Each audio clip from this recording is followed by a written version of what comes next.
Are you safe right now? Are you safe? There's no audience, there's no stray bullets that might come and catch you. There's no young females that might Hawk Tuah on you. None of that's going to happen. You're safe. I'm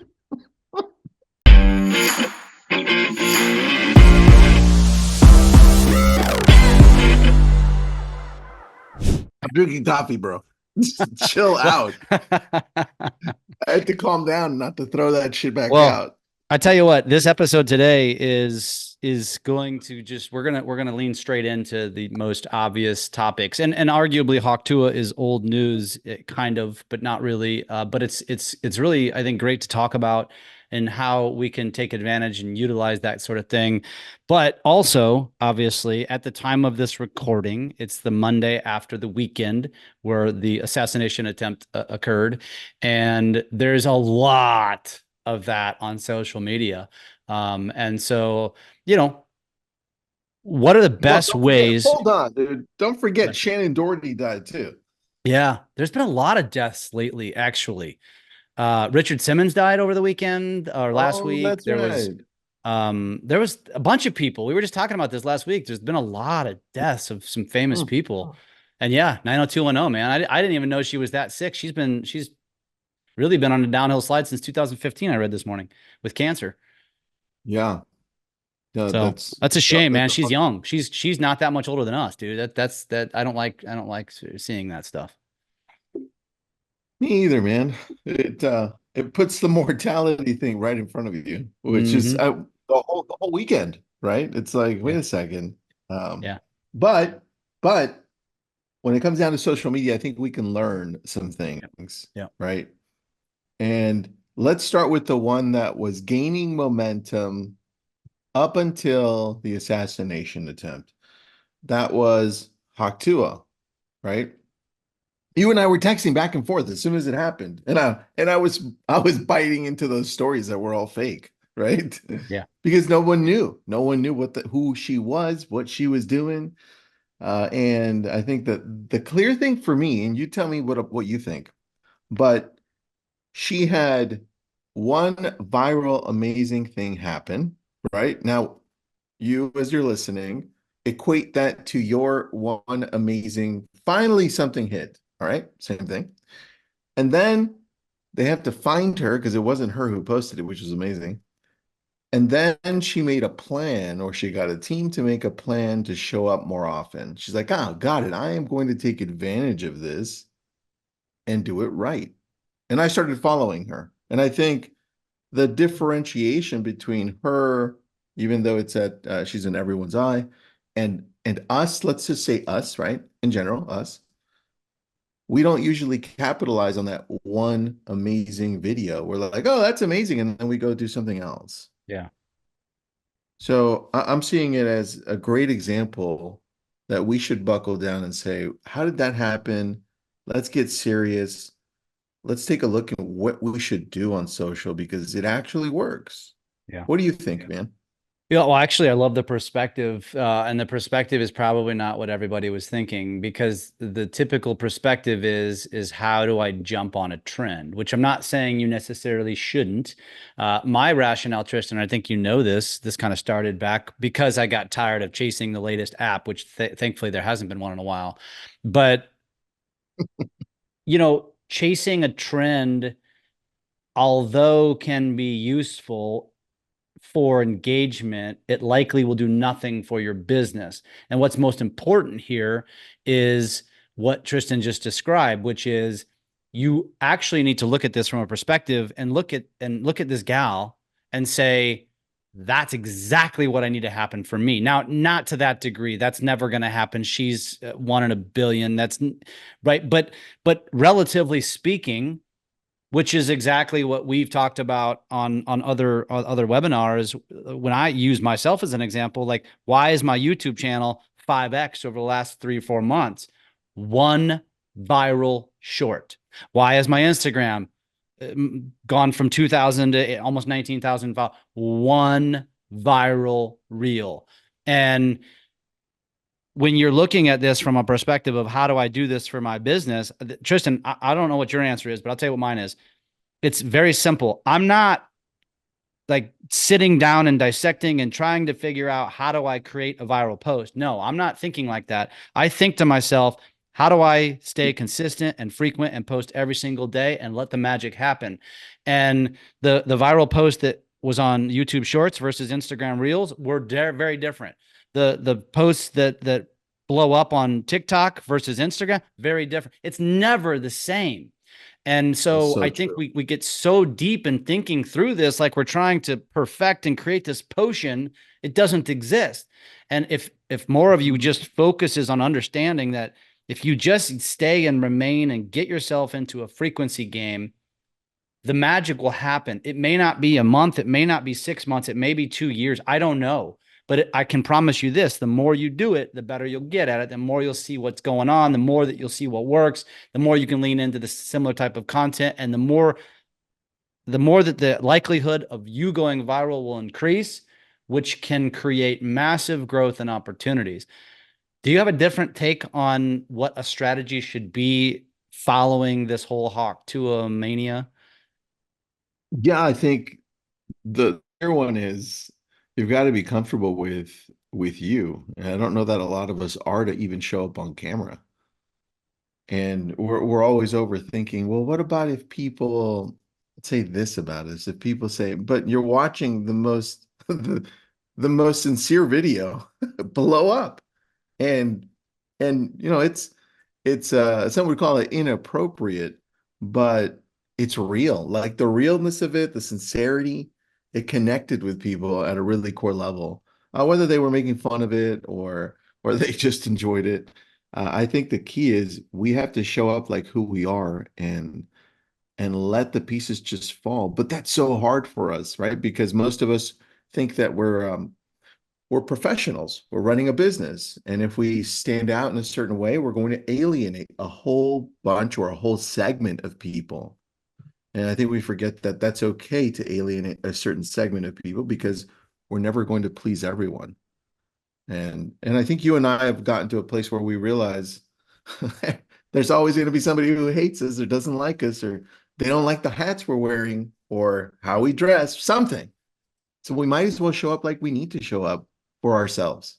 And Yeah. I think that was super clear with her. What do you So think?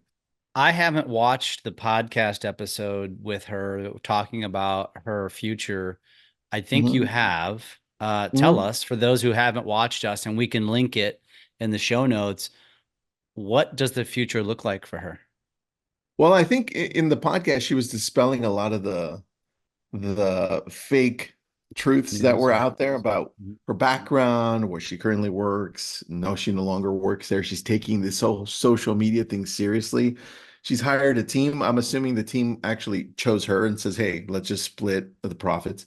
So now she's got merch. She's on all social. She wasn't on social. And we follow her on Instagram and YouTube and TikTok everywhere. And now she's decided to take this on as a full-time job as a personality. Because like Jeff said, this is a 1 in a billion shot, right? She won the lotto Yeah. and she rose to fame overnight and she's actually taking advantage of it. She's going to take those 15 minutes of fame and see what she can do with it. And I don't know that a lot of people have that mentality. And I love that, man. I'm supporting her 100%. Like let's see where she's at a year from now. Did she do it? What did she do with this opportunity?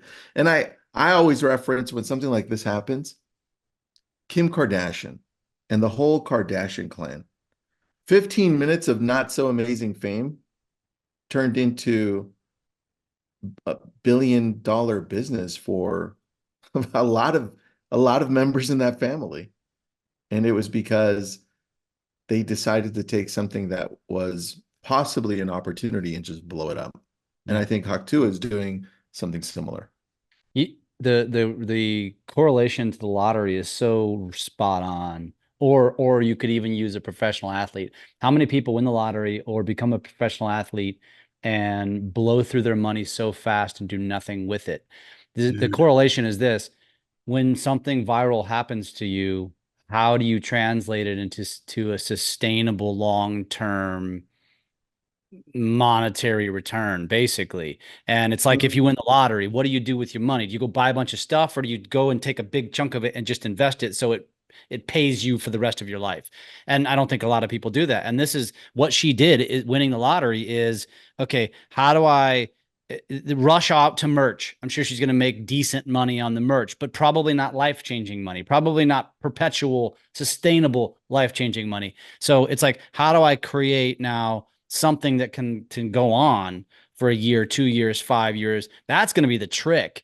And that is what Yeah. something I think everybody needs to learn from.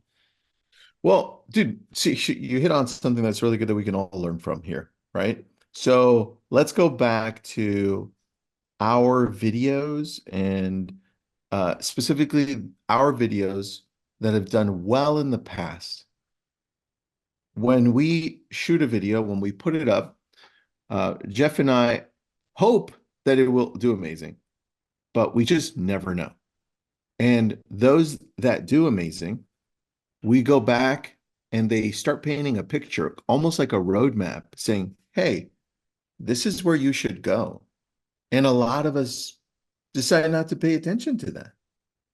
And I think this is where we need to go back and say, recently, what has our audience been saying on each platform, if you're on all of them, or if you're on just one? What is your audience saying to you? And that's how you need to show up more. But we don't. Like, what's the fear in that, Jeff? What's the fear in looking back and saying, oh, I see how I need to show up based on which videos are doing well. One did 50, one got 70 views, and then all of a sudden one got 400 views, right? One got 500 or 600 views. What does that tell you about people? Why are they so scared to go in and do that? Yeah. We're doing all of this for you to get more business. That's it. Influence, attention, value-driven content, all of that is just, it's where we're at right now. This is why you watch us pivot all the time. The point is we're paying attention and we're pivoting along the way. What does the audience want based on what I'm putting out? The reason why I've had success with this is because I was more focused on the process.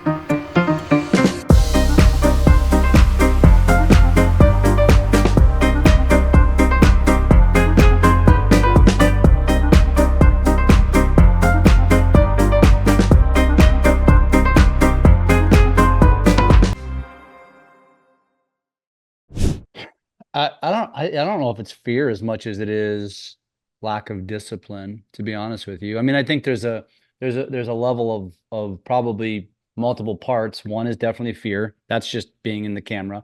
Two is creativity. People lack it. Three is discipline, which is going back to, okay, I need to be consistent, and this just needs to be built into my daily schedule, right? Mm. I think to me, those three are probably the biggest reasons why people don't follow through um, with anything, let alone social. Yeah, oh, yeah, I think you're right. It's a commitment. It's almost like a combination of both, which is the fear of the commitment that it takes to continue to perform at that level. Hmm. And yeah, that actually is pretty scary because when we take a look at the things that we do, it's a full-time job, like Yeah. showing up, making sure that you're posting everywhere as often as possible, paying attention to what's working, what's not. But how rewarding is it, right? Yeah. It just takes a Yeah. long time. It Yeah. takes a It's, long time. it's, it's, and it goes back. I mean, going back to the whole Hawk Tuah thing, it's like it, there's something to be learned from it. And I think what's most important to learn from it is not jumping on the trend, because honestly, I haven't done anything with the trend, and I have it on my list, and I'm going to do it eventually. But I think what I've decided how I'm going to use it for my content, it's timeless. When I decide to execute it, it will just be for fun, and I'll be using it in a different way. And it's not. I think stop getting so consumed with rushing to a trend as if it's going to impact your life, because it probably won't. And yeah, sure, if the timing is right and you have something to do, fine, put it out there, but don't be so consumed with just trend chasing or viral chasing. And again, focus on that commitment to the process and what can come as a result of it. You have a much greater chance of actually hitting it big or something happening which will grow your audience, like going viral. And by the way, viral is relative to your following. So don't get caught up in millions if your following is only 500. Focus on 10,000. That's viral. And so don't get caught up in what the influencers say, and just focus on understanding that there is a commitment to this and you have to stick with it, and it's a long game. And if you do it, there's a lot that can, you could be the Hawk Tuah girl. Yeah, So that's true. I think that's an interesting segue into the most trending topic currently, which has infiltrated and dominated our feeds over the last 24 hours. And that's the assassination attempt. Yeah. And I and don't know what route you want to take with that, but I've got one central idea. You tell me. You tell me. go. Okay. The thing that I very clearly saw, and I think this goes into just human nature as a whole. Unfortunately, it takes shape in the world that we live in, which is social media, right? Uh, people, the human race, love to fill in the holes when there is no clarity, no certainty. Think back to the other. I know this is an American event, but think back to now COVID, which was a world event. A lot of uncertainty, lack of clarity. No one knew what the hell was happening. Very similar to the first few hours of what was happening with Trump, and people started jumping to conclusion, and then they filled the gaps of facts with their own version of reality. And then that penetrated social media, which then led to emotions. It led to a lot of people jumping in and getting mad at each other. And the very first thing you started saying was social media becoming toxic really fast, dude. And to me, that's what we can't participate in, the toxicity part, right? Because when everything calms down a few days from now, a week from now, or some people will never calm down, but in general, what are we looking at here? We're looking at it at the same thing we were before, a business. I'm looking at this as a business. And like Jeff said, if you've chosen a line to stand with or not with or in the middle, I don't care, Trump, great. Put it out there. But you've got to do it in a way that aligns with how you want to show up on social media, right? That's it. Bingo. Like what you say in a post, how you reply to a comment, how you engage with people that might be spewing hatred and negativity is a direct reflection of you as a human being and your personal brand. So I'll give an example. And actually, ironically, and I don't scroll social much. I think you know that about me. I did. I would say most of what I saw was actually very positive, in the way of, I don't care what side of the fence you're on. There's no place for this. We all need to come together. This needs to be an eye opener, like that type of message, which I agree with. Right. I did see one where an individual directly used it as an opportunity to take a shot at Biden, and I thought to myself, gosh, like can you just not let it go for a day, and then he did his address in the Oval Office, and now I've seen some stuff from that, because I don't know if you caught it, but if you watched it when he fumbled, there was Mhm. a point that he fumbled because I believe he was about to say "Make America Great Again." Yeah, and it was like, Yeah. oh damn, I don't know if I should give him props because he caught himself, or if I should be like criticizing because why was that even in his Dude, script? it's Yeah, an prop amazing brand. We got to make America great again is one of the is most amazing brands it's a great ever. yeah, it's a great Yeah. segue. Yeah. I But catch but myself saying it about other stuff, so it makes sense. I think it's a great opportunity because I think a lot of people, I mean, you and I, everybody knows about us. We are very much middlers, right? And I don't wear who I vote for on my sleeve. I do play the political card with my audience because it's a social game. It's an attention game. But by and large, I hate politics for this exact reason. And so Hmm. I think, the opportunity that lies within an incident like this, to me, even for somebody who is extreme, diehard, one side or the other, you do have an opportunity here Hmm. to be level headed and make a level headed post versus what I just described from a real estate agent who took a shot. Somehow, this person tied it back to Biden needing help off stage after the debate. And that was the correlation there. I'm like, come on. Like, You know what? At least they're staying consistent with their it was brand. just, yeah, I guess so. My advice to anybody, you can take it or leave it. You don't have to like my advice, but I still think that we are humans at the Yeah. core. We still live in a free country. Divisiveness in politics is, everybody's acting like this is the worst thing ever, or this time in politics. I mean, there's a reason why Abe Lincoln got shot.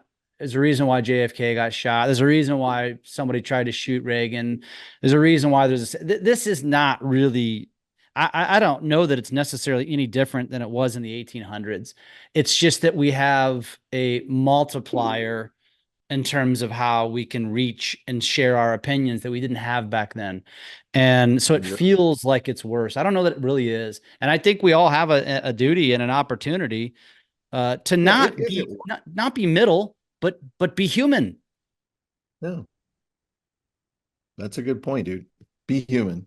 Be human. And you're right. This is not worse. I think it's easy for us to be like, well, because we're living it, we're watching it. We have to feel the emotions of it.